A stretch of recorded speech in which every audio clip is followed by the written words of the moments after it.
ঘটনাবহুল ম্যাচে দাপুটে জয় পেয়েছে defending champion Fortune Barishal. হৃদয় মায়ের ঝড়ে স্বাগতিক সিলেটকে 7 উইকেটে হারিয়েছে সাউদার্ন আর্মিরা। লাক্কাতুরায় টস হেরে আগে ব্যাট করে রিশাদ জাহানানদের বোলিং তোপে মাত্র 125-এ অল আউট সিলেট। জবাবে 57 বল হাতে রেখে লক্ষ্যে পৌঁছে যায় বরিশাল। এদিন প্রথমবারের মতো প্রতিযোগিতামূলক কোন ক্রিকেটে উইকেট কিপিং করেছেন নাজমুল হোসেন শান্ত, আর রয়্যাল ডাকে ফিরেছেন তামিম ইকবাল। প্রায় ৮ বছরের আন্তর্জাতিক ক্যারিয়ার কিংবা ১ দশকের বেশি প্রতিযোগিতামূলক ক্রিকেট, এমন দৃশ্য কেউ কি দেখেছে কখনোই? গ্লাভস হাতে উইকেটের পেছনে দেয়াল হয়ে দাঁড়িয়ে টাইগার কাপ্তান নাজমুল হোসেন শান্ত দলের প্রয়োজনে সব করতেই রাজি। এসব ছাপিয়ে ম্যাচের দিকে নজর দেওয়া যাক। স্বাগতিক সিলেটের ব্যাটিং যেন বেখেয়ালি আকাশ। এই রোদ তো এই মেঘের ঘন ঘটা। রনির জাকের পর রাকিব কার্নওয়ালের 18, জাকিরের 25 আর জর্জ মুনজির 28। এরপরই যেন অঝরে বৃষ্টি। অ্যারন জোন্স, জাকের আলী অনেক, জিম সাকিব, রুয়েল মিয়া, রিস্ট্রেপলি, আল আমিন কেউ করতে পারেননি 5 রানের বেশি। অধিনায়ক আরিফুলের 29 বলে 36 বাঁচিয়েছে মান, তবে স্কোর হয়নি 125-এর বেশি। অবশ্য এতে যতটা ব্যর্থতা স্বাগতিক ব্যাটসম্যানদের, তার চাইতেও বেশি কৃতিত্ব দিতেই হবে রিশাদ জাহানদারদের। প্রথম 2 ম্যাচে সুযোগ না পাওয়ার ঝাল এই ম্যাচেও মেটালেন রিশাদ। 15 রানে নিলেন 3 উইকেট।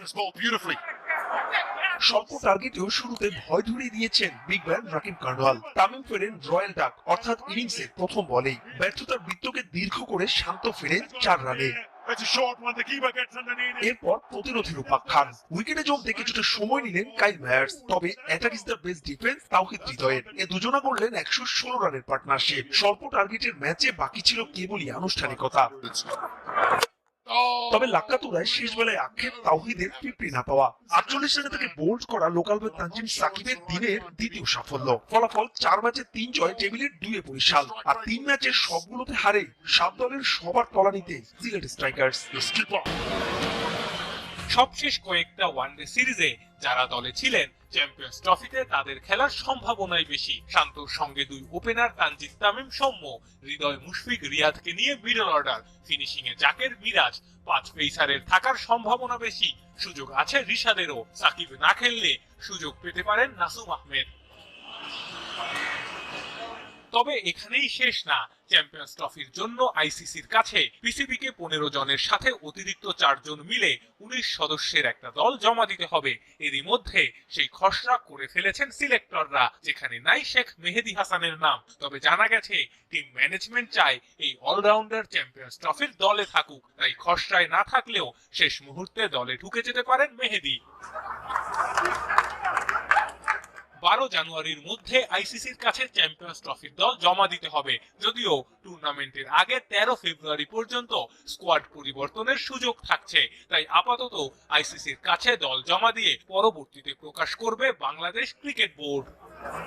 বিপিএল এর রংপুর রাইডার্স একদিকে, বাকি 6 দল আরেকদিকে। তারকা খ্যাতি কম, মাঠের বাইরে নেই কোনো বিদেশি হোস্ট, বরং বিদেশি কোচ আর দেশি নামি দামি কোচিং স্টাফে বিনিয়োগ করেছে রংপুর। সঙ্গে দেশীয়দের কার্যকরী পারফরমেন্স। তার সাফল্য মিলছে একের পর এক দাপুটে জয়, যার শুরুটা হয়েছিল বৈশ্বিক tournament global super league GSL এর শিরোপা থেকে। বিপিএল ও জিএসএল এর 2 শিরোপার পর এখন তৃতীয় স্টারে চোখ উত্তরবঙ্গের প্রতিনিধিদের। সফলতার কোনো শর্টকাট নেই, এটা চিরায়ত সত্য।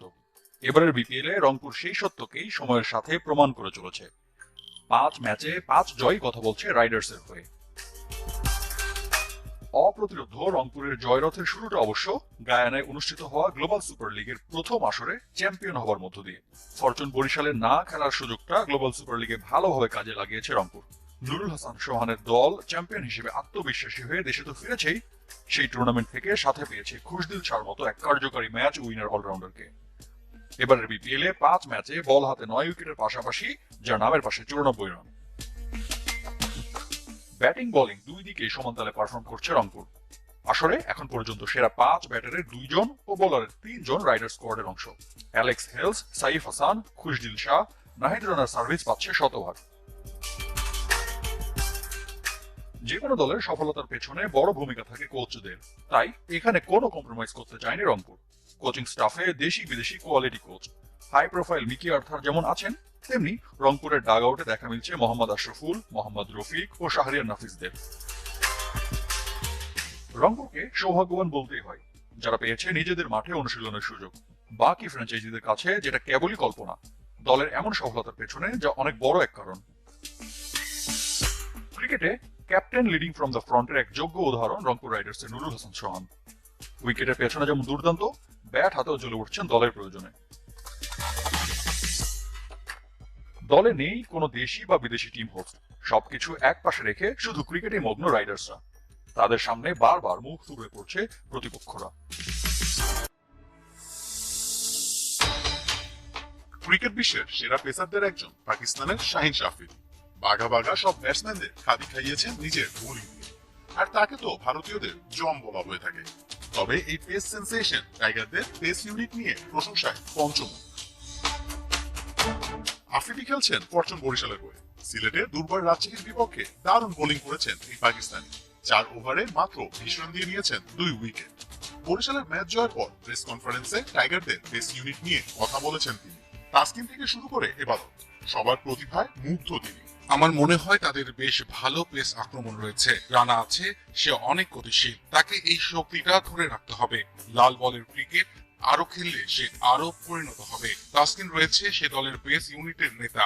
আরো একজন আছে তানজিম হাসান, সাকিব, হাসান মাহমুদ, এবাদত হোসেনও ছিল যে কিনা চোটে ছিল, সে এখন সেরে উঠছে। ফলে আমার মনে হয় তাদের বেশ ভালো বোলিং ইউনিট রয়েছে। টাইগার পেস বোলাররা যেভাবে দিন দিন নিজেদের প্রমাণ করছেন, পারফর্ম করছেন, তাতে তাদের নিয়ে প্রশংসা হওয়াটাই স্বাভাবিক। দেশে কিংবা দেশের বাইরে সব জায়গায় তাসকিন, নাহিদ, হাসানরা 10 আউট অফ 10। স্পিন নির্ভর দল থেকে বের হয়ে বাংলাদেশকে এখন নেতৃত্ব দিচ্ছেন পেসাররা। তবে শুধু পেসারদের নিয়ে নয়, এবারের বিপিএল এর পিচ নিয়েও মুগ্ধ শাহিন আফ্রিদি। বিপিএল এর ঢাকা পর্বে ছিল রানের বন্যা। সিলেটেও প্রথম দিন রান হয়েছে 2 ম্যাচেই।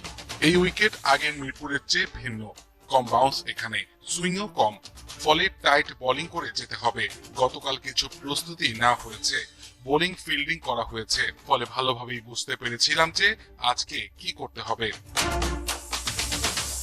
এখন পর্যন্ত অবশ্য আফ্রিদিকে তার চিরচেনা বিধ্বংসী রূপে দেখা যায়নি। বরিশালের হয়ে 3 ম্যাচ খেলে নিয়েছেন মাত্র 2 উইকেট।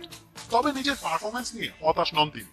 বিপিএল এ তার সময়টা কাটছে দারুণ, উপভোগ করছেন প্রতিটি ম্যাচ। বাংলাদেশের দর্শকদের ক্রিকেটের প্রতি ক্রেজ দেখে অবাক আফ্রিদি। এখনো পর্যন্ত বিপিএল দারুণ উপভোগ করছে।